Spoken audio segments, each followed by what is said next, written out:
Ontem eu tava dando uma olhada nos shorts do YouTube e fiquei ali rolando a tela por alguns minutos até eu perceber que na verdade não tinha se passado alguns minutos e sim, eu tinha perdido bastante tempo em cima daquilo. E eu digo perdido tempo porque era por entretenimento, né? Não eram conteúdos assim que me agregassem de uma certa forma, era só realmente um prazer de estar ali assistindo as coisinhas que apareceram pra mim. E isso me fez pensar o quanto a gente muitas vezes se deixa levar pelo piloto automático. Olá, eu sou a Ariane Kaltnick e aqui a gente conversa sobre comportamento, desenvolvimento, intencionalidade, tudo para que a gente consiga sair do piloto automático e realmente ter um pouco mais de consciência sobre a nossa vida. E é justamente sobre isso que eu decidi trazer como pauta, digamos. Essa questão do piloto automático, ela tem me instigado cada vez mais, porque é muito fácil a gente realmente se distrair com as informações do mundo, se deixar ser alienado e simplesmente só sair vivendo sem ter consciência de como que as coisas funcionam, até porque eu acredito que é muito mais complexo do que a gente imagina. Primeiro de tudo, eu acho que vale a gente fazer uma contextualização, digamos assim. Eu não quero ficar aqui falando coisas muito técnicas, né? Mas a gente precisa entender como que funciona o nosso organismo, como que funciona o nosso corpo, o nosso ser. Eu não quero trazer termos muito técnicos ou um linguajar muito difícil para tratar desse assunto, mas eu acho muito importante trazer alguns tópicos que vão dar base para esse bate-papo de hoje.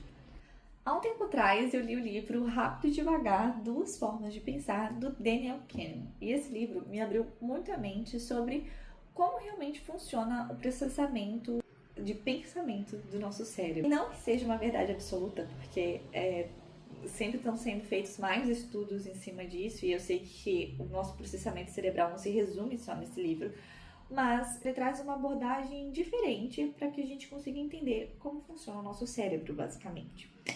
E o autor, ele propõe que a gente tem duas formas de pensar. Não que o cérebro é dividido em dois lados, nem nada do tipo, mas ele propõe que a gente tem o pensamento rápido e o pensamento devagar, que seria o sistema 1 e o sistema 2.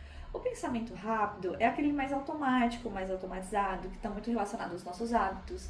É aquele pensamento que tu não precisa se esforçar tanto, sabe? Ele é uma ligação nervosa tão ligeira, digamos assim, que quando você viu, você já fez aquilo, você já falou, né? E é um tipo de processamento, um tipo de pensamento que realmente está muito ligado ao emocional e também aos sistemas motores, por exemplo. Então, o pensamento rápido está na fala, na escrita, né, no dirigir, para quem já tem o hábito de dirigir, né, quem já tem o domínio da direção, na parte motora do caminhar, do andar de bicicleta, enfim, várias questões. E isso é bem individual, de acordo com as habilidades de cada um de nós. Então, por exemplo, uma pessoa que sabe falar inglês tem um pensamento mais rápido em relação a falar inglês do que uma pessoa que está aprendendo a falar inglês, porque ela ainda tem que fazer algumas conexões nervosas ali mais facilmente para que ela associe realmente as informações. E aqui eu deixo bem aberto a liberdade de expressão, digamos assim,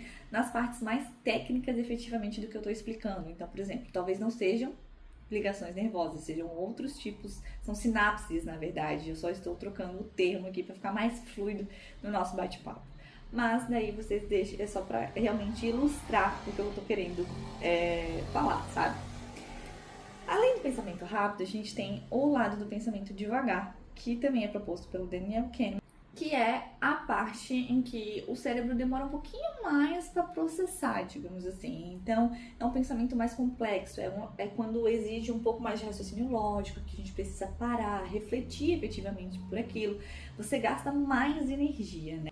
E daí pode estar relacionado com alguma habilidade que ainda não é tão fácil pra gente, com alguma decisão que a gente precisa tomar que vai influenciar em várias áreas da nossa vida, coisas que são mais delicadas, digamos assim, que exigem um pouco mais da gente, sabe? E falando de piloto automático, quando a gente fala de gasto energético, é um ponto muito chave.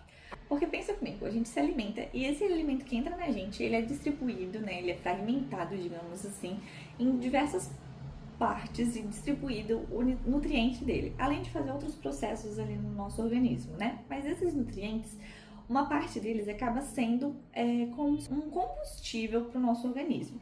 E é esse combustível que se transforma em energia para que a gente venha fazer as atividades, ok? Essas atividades, elas demandam mais ou menos energia. E a parte de processamento cerebral também envolve esse gasto energético. A gente vai pensar lá na pré-história em como o Homo sapiens, né, a nossa espécie, digamos assim, foi desenvolvendo ao longo do tempo. A gente consegue perceber que hoje, apesar de ser um mundo muito mais moderno, a essência da nossa espécie, digamos assim, se mantém. Ou seja, a gente busca principalmente por segurança, né, por alimentação, por energia e por sobrevivência. Essa é a chave, na verdade, a questão da sobrevivência da nossa espécie. E a sobrevivência, para que ela realmente aconteça, precisa que a gente tenha um corpo preparado. E aqui eu não estou falando de que a gente tem que ter um físico bom, mas o nosso corpo precisa estar alimentado o suficiente, ou com energia estocada o suficiente, para que numa ocasião de emergência, de fuga, de sobrevivência, ele tenha, né, estoque disponibilizado para ele gastar. É como se a gente fosse um carro que precisasse estar com combustível para que quando numa situação de emergência a gente pudesse utilizar realmente o carro para andar. Já que o nosso instinto é sobrevivência e o nosso corpo precisa armazenar energia, é uma tendência nossa que a gente seja mais reservado com esse gasto energético. O nosso corpo não entende que a gente vai conseguir se alimentar. Para ele, a gente tem que estar o mais parado possível para que o que entra fique e ele não gaste aqui. Por conta disso, a gente acaba sendo muito mais levado a estar na inércia, a optar por situações, decisões, ações de um modo geral que vão gastar menos energia possível. E tá aí o porquê é muito mais fácil a gente maratonar uma série num domingão à tarde do que sair para dar uma caminhada, do que fazer um exercício físico. O nosso corpo quer a inércia, sabe? E por mais que essa seja uma forma de operar do nosso organismo, ela não deve ser aceita como uma desculpa, né? Um vitimismo em cima, não, meu organismo funciona assim, então eu vou fazer isso. Até porque se a gente vai ir para uma outra esfera, digamos assim, seja que saia um pouco do nosso organismo, nossa espécie efetivamente, e vai para uma questão mais de propósito, de realização pessoal, mais entrando nas nossas emoções e mentalidade, dos nossos objetivos, planejamento e tudo mais, essa questão da inércia, ela influencia bastante, porque o piloto automático faz com que a gente fique relativamente estagnado, sabe? Ou mais do que isso, não só estagnado, mas ele faz com que a gente repita as ações ou faça as coisas sem que a gente tenha uma certa consciência. E é exatamente nesse ponto da consciência que a gente tem que pensar com efetividade.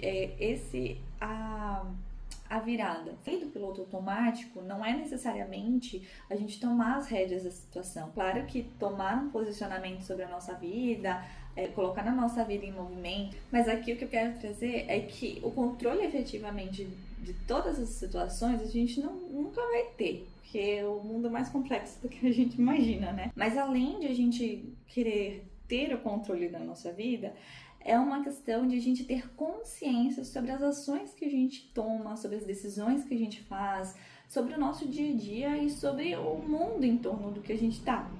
Até porque essa questão do piloto automático, ela influencia muito nos nossos hábitos. E às vezes a gente quer mudar um hábito, a gente quer sair de um ciclo vicioso, digamos assim, que a gente não consegue por a gente não ter essa consciência. E o outro ponto também é que essa falta de consciência faz com que a gente perca a intencionalidade no que a gente está fazendo. Por exemplo, no livro De Propósito, do João Branco, ele fala muito de a gente colocar propósito nas coisas que a gente faz. Ele fala de colocar propósito e de dar propósito também nas nossas ações, nas pessoas que estão à nossa volta, na nossa vida de um modo geral, principalmente no nosso trabalho, né? Que é um ato de servir ao outro. Isso porque a gente parte de uma ótica que o que a gente faz muda a vida das outras pessoas, sabe? De que o mundo é mais complexo do que a gente consegue enxergar e de que as coisas estão muito relacionadas. Então a gente acaba, sim, impactando, influenciando na vida das outras pessoas e no mundo ao nosso redor. Quando a gente parte desse pressuposto, quando a gente começa a ter realmente consciência disso e a sair do piloto automático, como eu estava comentando, é muito mais fácil a gente realmente colocar intencionalidade nas nossas ações, a gente começar a fazer as coisas com sentido, com significado, né? A dar sentido para cada coisa que a gente faz. E é justamente sobre isso, sabe? Sobre a gente poder aproveitar a vida além de simplesmente do que a gente recebe, mas também a partir do que a gente entrega para o mundo. E quando a gente passa a ter uma visão mais ampla, né? Mais menos borrada, digamos assim, de como as coisas funcionam, é mais fácil a gente se colocar em movimento. Não quer dizer que seja extremamente fácil, mas parece que aquilo começa a te incomodar, porque você sabe que não é normal. Até porque parece que o seu próprio corpo está te boicotando para uma coisa que você mesma quer atingir. Então, o piloto automático, ele meio que te atrasa, te retarda, ele te distrai para que você não consiga, tipo, chegar onde você quer muitas vezes. É realmente botar a cachola para funcionar, sabe? E começar a entender essa coisa magnífica que fica aqui dentro, que é uma ferramenta, nossa, eu acredito que seja ilimitada e cheia de recursos muito maneiros e que a gente tem que colocar ela para funcionar. É isso, essa foi a reflexão de hoje, a provocação, na verdade. Eu acho que é extremamente relevante a gente começar a falar mais sobre isso, porque tá muito fácil a gente se distrair hoje em dia. Essa questão de ficar rolando ali os shorts do YouTube me pegou bastante, porque é extremamente prazeroso, mas muitas vezes não agrega. E a gente tem que saber o que a gente está consumindo, a gente tem que ser um pouco mais consciente para ser intencional no que a gente faz, como eu falei, né? Quero saber de você, se você já passou por esse tipo de situação, né? E se você já pensou sobre isso, o que você acha? Comenta aqui embaixo pra gente ir trocando figurinha, até pra eu ir me desenvolvendo aqui do meu lado também. E se você gostou desse bate-papo, se você sentiu que realmente agregou pra ti de alguma forma, deixa o like aí pra eu saber. E, claro, não se esqueça de se inscrever para que a gente continue fazendo bate-papo como esses, pra gente poder, enfim, sair do piloto automático e fazer a diferença. É isso, te vejo no próximo vídeo. Tchau, tchau!